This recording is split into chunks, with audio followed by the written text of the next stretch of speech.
Hey look guys, before we start this video, my voice is totally jacked up. So I'm going to try and power through this the best I can, but I'm going to skip that good morning intro because it will 100% crack my voice. Anyway, when the beta started, I made this tier list right here. It was pretty decent, but I definitely had some characters too high, had some characters too low. And as the open beta comes to an end today, I wanted to adjust this list. If the devs make no changes, this will probably be my tier list heading into launch. I do suspect that some characters will get buffed, some characters will get nerfed. Okay, like I said, this was the old list. Boom, that's the new list. What we're going to do is we're going to go section by section, starting with sustain, and we're going to go through this whole list. I'm going to tell you where I messed up and why I believe what I believe now after experiencing this beta. Let's go ahead and start with the sustain class. Like, look, here's the big mistake that I made. I kind of grouped all three of the sustain SR characters in that like tier 2, tier 3 area. That was wrong. I overvalued Dorothy a little bit. I think she's fine. Like if Dorothy's the one who has to take you to day 7 to when you get Ling Luo, you'll survive, but I would highly suggest jumping off of her as soon as you can, especially if you could catch this girl right here, Sonya. Look, Sonya only has one ability that's on a cooldown, and it's her skill 3. It can revive people. It's a big heal and an HP buff. Every turn that she takes, she's going to heal people, scaling off of her max HP. That's one of the biggest benefits of her over Dorothy, is she scales off of HP, whereas Dorothy scales off of attack. And her skill 1 that she has to just use all of the time gives her turn meter. So like she does so much more than the other SR healers in my opinion. She should be the top of the SR healers, but still one tier below those other three. I still am keeping Tiamat in that sustain tier. I don't really know where she falls, but I do know she falls for me in that tier 0.5. She is a hot topic among like the YouTube creator sphere for this game right now. You guys just trust me when I tell you she's really good. Any of those three SSR characters in this tier list will help you out a lot. Ling Luo you get for free, which is really nice. Okay, next up, let's go to the support tier. I moved a couple characters down and one character up. Notice Doki Doki coming down off that tier 0. I would say like the changes that she's had somehow or another, you just didn't see a lot of Doki Doki. I didn't pull her until very, very late into the beta, so I didn't get to use her myself, but I played a lot of PvP. I did a lot of PvE. I looked at a lot of like high score teams. She just kind of wasn't there very much. I feel like Lily is clearly the better option over Doki Doki, especially in PvP. Now look, I'm not dropping Doki Doki a lot, but tier 0.5, I think that's where I feel like she belongs. I also did another drop. I dropped our girl Tsukiyomi. Oh, nice ad. I dropped my girl Tsukiyomi. Here's the problem with her. I really like this kit, but to get this 100% turn meter boost from her skill 3, you have to fully invest into her. You have to be leveling up her skills. And I think she's a character that requires too many skill level ups to get to her optimal point to be in that 0.5 list. And the truth is, in this game, you just don't have very many of those SSR skill level up modules. You're going to be investing them into probably other characters. And so while at like the peak of her game, I think she's probably tier 0.5, you just didn't see her very much. And I felt like maybe she was a little bit underwhelming when I did see her. I still think she's good. I still think you can use her. I'm not like trashing this character. I just think she's a little bit too heavy of an investment cost, so I'm going to drop her down to tier 1 out of tier 0.5. I also moved up another character, if you noticed. I moved up Rin. I just had her a little bit too low. I think tier 3 is better for her than tier 4. Her taunt is actually really, really nice, and then it comes with the attack debuff. I think she scales off of defense, which is really good. She gives defense buff and shield. She can definitely help your team survive more than I thought she could coming into this beta, so I'll scoot her up a little bit. Everyone else in that tier I'm going to keep in the same spot, with a special shout out again to Lily right here. I still think Lily is the best character, or one of the best 3 characters in the game. If you get Lily, I think you should be very happy about that, even if she doesn't feel as impactful early on as like a Chiaki the Echo. Like she can do so much for you in the late game. I think she's great. Okay, next. Let's talk about control characters. There is still a whole mess of control characters in that tier 2 to tier 0.5. It is just this cluster of those guys, and most of them are SR characters. I do want to point out that I bumped Veronica down. Like, I still love Veronica's design, but the nerfs and stuff they did to her, like, man, they hit her hard. So I think she's still very usable. If you want to play her, you can, but she's a tier 2 character now, in my opinion. I did notably bump up several characters, and let's go look.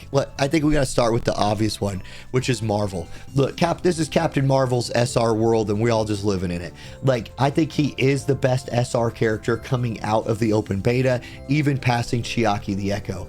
The thing is like, he also scales very heavily into investments, like leveling up his skills. The difference between like talking about skill investment with him and an SSR character is you actually get quite a bit of the skill material for SR characters. So getting this to cooldown 4, very doable. Getting his basic attack, the action steal 50%, very, very doable. You just are going to want to invest into this guy. Like, his ability to knock the whole team back and then consistently knock another character back with his basic attack is really good. The only thing, in my opinion, that keeps him from being tier 0 is like, he just, like, I don't love his skill 2. I honestly thought about putting this dude in tier 0, but I did check myself a little bit. A lot of that based on the last PvP tournament I played in, where I did play against him. And yes, he can help control the fight so much, but he does still need the rest of his team to pop off. So either way, I'm going to say Marvel, best SR character in this game coming out of the open beta. Okay, another character I wanted to shout out a little bit, Dina. I invested really heavily into my Dina, and it paid off in a big way. Like, all of the things she can do, like if you're struggling with Terramaton, Dina is the girl you want to go to. You want her to go before your DPS characters. She's going to put defense down on that boss. She's going to put vulnerable on that boss. She's going to put erosion. This skill right here helps your team do so much more damage to the boss. It's actually just insane. Then she follows it up with Blade Torrent, putting even more erosion on there. And then Blade Mastery just kind of is what it is, but it does steal some turn meter, helping her get back to pristine cleaver as early as she can. Like, look, I'm serious. If you're struggling with Terramaton, not using her is probably why, or having her in the wrong spot in your order. You want her to go before your DPS characters, and then just watch Leon or, you know, Messiah or whoever's numbers just go through the roof as she applies all those debuffs. Okay, another character that I wanted to talk about from this category. I didn't put up a screen for him, it's whatever. I'm moving Kraken up. Like, the thing, I had Obel in tier 1, and I think Obel can stay there. I did think about dropping him, but I need to move Kraken up to at least where Obel was. The deal is, Kraken, they both do AoE crowd control, right? Obel stuns with the dots, Kraken freezes. Kraken has 20% more base chance to land the freeze, and even building effect accuracy in PvP, it's still hard to land this stuff. So Kraken, with that higher percent chance to land it, needs to join Obel up in tier 1 for sure. And then you can see where I had Kachi a little bit too low, so I bumped him up to tier 4, bumped up RC77. You can see the rest of the bump ups right there, and the bump downs. All right. Next up, DPS. I had several bumps in this one. Let's talk about them. First, notice that I bumped Messiah to tier 0. Let me just tell you this about Messiah. Like, he's a DPS character who like specializes in just killing the enemy. And because of his light element, he could basically be slotted in as your second DPS in almost every important team you're running in this game. Hey, you're fighting Terramaton, use Leon and Messiah. Hey, you're fighting Doki Doki, use like Real Mucha and Messiah. Like, he is the Swiss Army knife of DPS units. You just can you put Messiah in a team and you just feel good about it. Like, yeah, there, I got my AoE, bust out all the damage guy. So he needs to be up there with Heinrich, in my opinion. And it's a toss up between which two of those I think are the best DPS in the game. I might even lean Messiah after playing them both heavily in the last open beta. I also bumped up Leon, and I want to talk about that a little bit. Previously, I actually had Leon in tier 2, below SR characters and all that.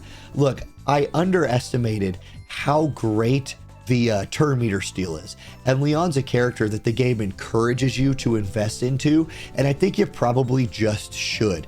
Like, you should keep pushing through her missions, and once you get this up to a 30% turn meter steal at an 80% chance, that's such a powerful move. She does so much damage, and when you can combine her with Marvel or combine her with Chiaki the Echo or these other, you know, controlling type characters, the fact that she adds as much damage as she does with elements of control, I think is really, really important. So I am going to boof her up to tier 1. I don't think it makes her like the best DPS character in the game, but I do think I had her a little undervalued first. And then maybe the character I had the most undervalued of anybody on this list is our boy Victor right here. So look, I still don't really, like, I read through his kit and I can see how all of these moves do damage. Like, I get how he takes his own, like, he loses HP and then pops off and does more damage and he survives with a shield, yada, yada, yada. What I didn't understand about Victor was like how much freaking damage this guy does.